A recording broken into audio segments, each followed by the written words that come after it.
Hi guys, it's Indigo Films TV here. It's been a while since I've uploaded anything, so I thought I would try something different and do some Hogwarts mystery. I don't know if you guys are fans, but if you guys prefer Sims Replay, just comment below. I want to know. But yeah, I've been really into this game, and I'm a big Harry Potter fan also. So I've just been kind of recording my gameplay, and today I have some free time. I've been working a lot more these years. That's why I haven't been posting that many videos. But I kind of wanted to just, do a video and kind of talk about some things.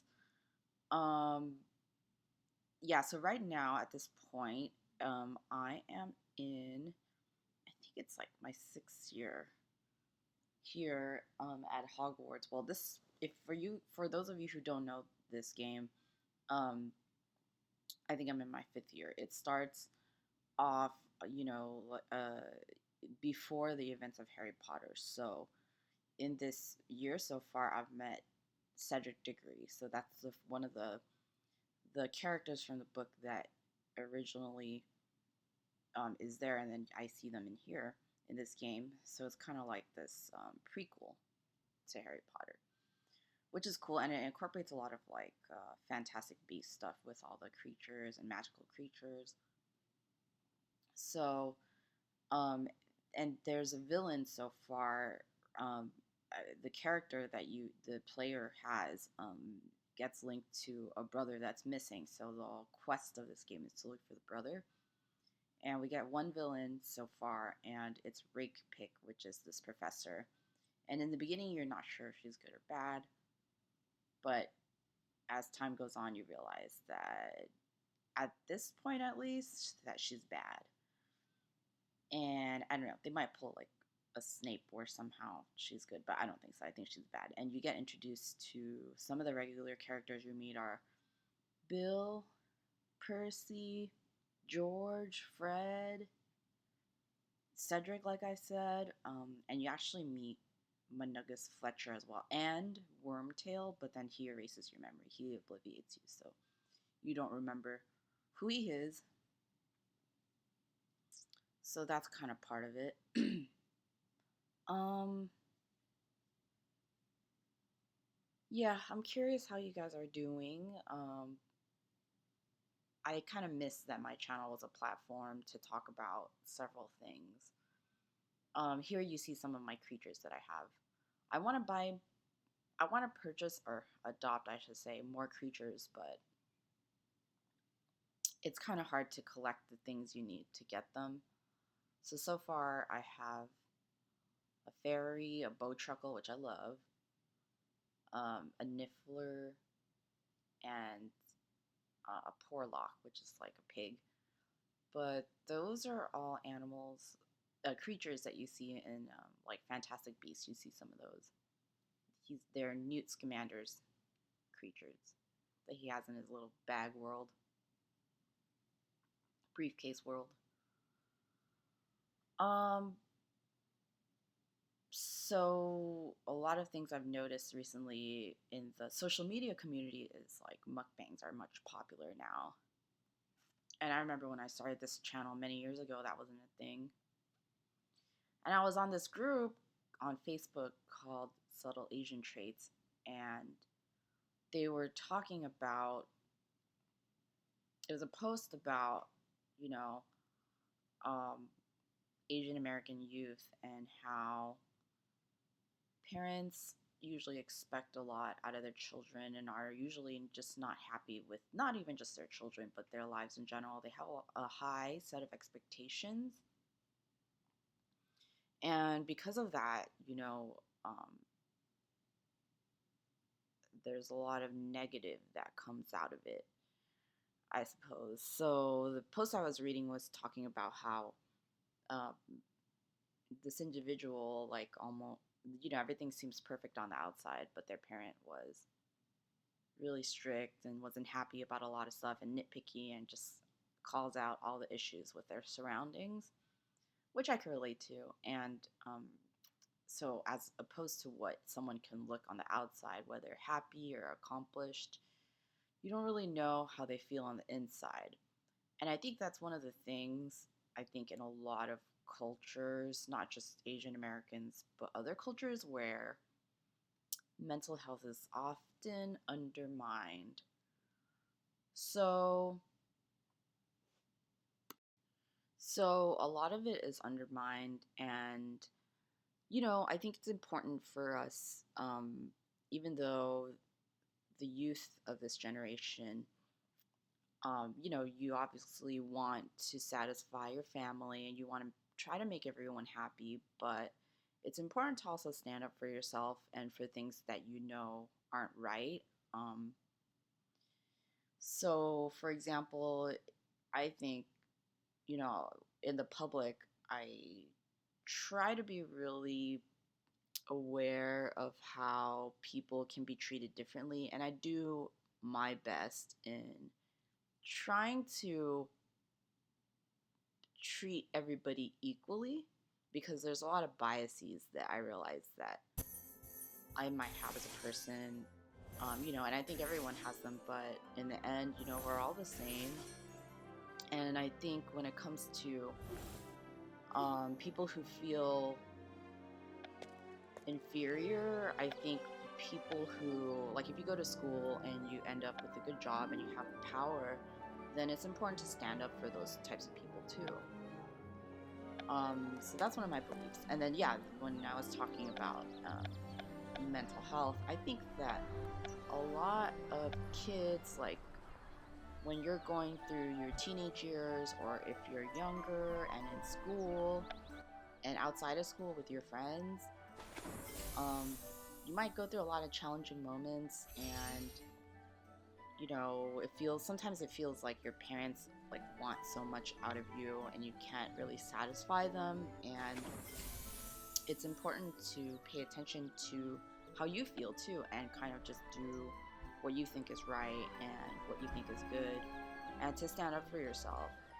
So I think that children growing up, especially in like traditional families, they don't, like, parents don't think that going to a therapist or talking about things is important, but just like your physical health, just like how it's important to exercise and eat right, and eat vegetables and fruits, and exercise however many times a week, I think it's also important to check yourself emotionally and mentally. One of the series I've been watching lately is called Queer Eye, and I really like that, and it's on Netflix. But yeah, I think a lot of people go through challenging moments, and to recover from it, especially a lot of like younger kids, we just try to avoid the difficult things. Like, it's hard being sad and it's hard talking about difficult things, but it's important because when we get through those difficult moments, not by ignoring it, but by actually talking about it and going through it in our head, or like with a therapist or a teacher or a friend, I think those moments really help us like grow and be in good mental shape. So it's like when you're fit physically, but you're fit emotionally and mentally. I think those things are important too. So, but that was my rant. I always appreciate that my channel is like an open forum for younger adults and teenagers, and I want those of you who still watch and all my subscribers to just know that like, things can be challenging, but it's important for you to pay attention to what is bothering you or hurting you, or what you have to go through, and not just ignore it, or try to make other people happy, but to try and make yourself happy, and to talk to whoever you need to talk to, whether it be your parent or your friend or your boyfriend or girlfriend or your teacher, to speak up for what's right, what you know in your heart is right, and then also like how you treat other people, to try and do your part, even though like it's easy. Like say you're in a group of friends and it's easy for you to go along with your group of friends and like dissing somebody or talking badly about somebody behind their back or even in front of them. You know, that's the easy thing to do because like your friends can laugh about somebody or like basically bully, and it's easy to be part of that group. But what's the right thing to do is to stand up for what's right, even though it's scary, but in the end it makes the world a better place. So those are just some things to think about. And then self-image too, I wanted to kind of talk about. I mentioned self-image in older posts, and about, you know, I've asked this channel and my subscribers about what they like to do to stay fit and to eat healthy, and you guys have all said great things and what your favorite sports are and stuff. And now, yeah, I think there's been a lot of media coming out, like Lizzo, she's a good artist, and they talk about, you know, being healthy and happy for yourself and not for anybody else. Because a lot of times, you know, I try to look like people in the magazine, or are magazines even a thing? I guess people on Instagram. You try to look like celebrities or people on Instagram. But that's not who you really want to be. That's just what you think other people think that beauty looks like. But I think now there's been a lot more celebrities who promote the idea that what you think looks good is enough, you know, and what if you think that looking a certain way, as long as you know, like eat healthy and feel good emotionally and mentally, and by going to, you know, your therapist or your teacher or your friends and talking things out, and if you feel safe and that you did the right thing at the end of the day, then that's you looking the best you can.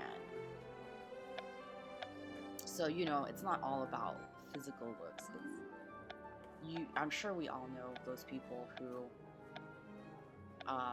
treat others the best that they can and are super nice, and not even just super nice, but like they'll say the things that need to be said in public, or, you know, that one person in class who raises their hands, and even if they're not the nicest, they say or do the right thing. And I think those are the people we need to look up to, especially younger people, you know, and kind of try to be more like them. And I think the challenging thing is that when you're young, you don't really know how important it is to do that and to kind of stand up for other people and to stand up for yourself.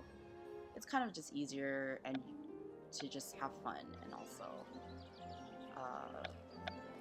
kind of go along with your friends. But I think later, like when you start going to high school and college and all that and work,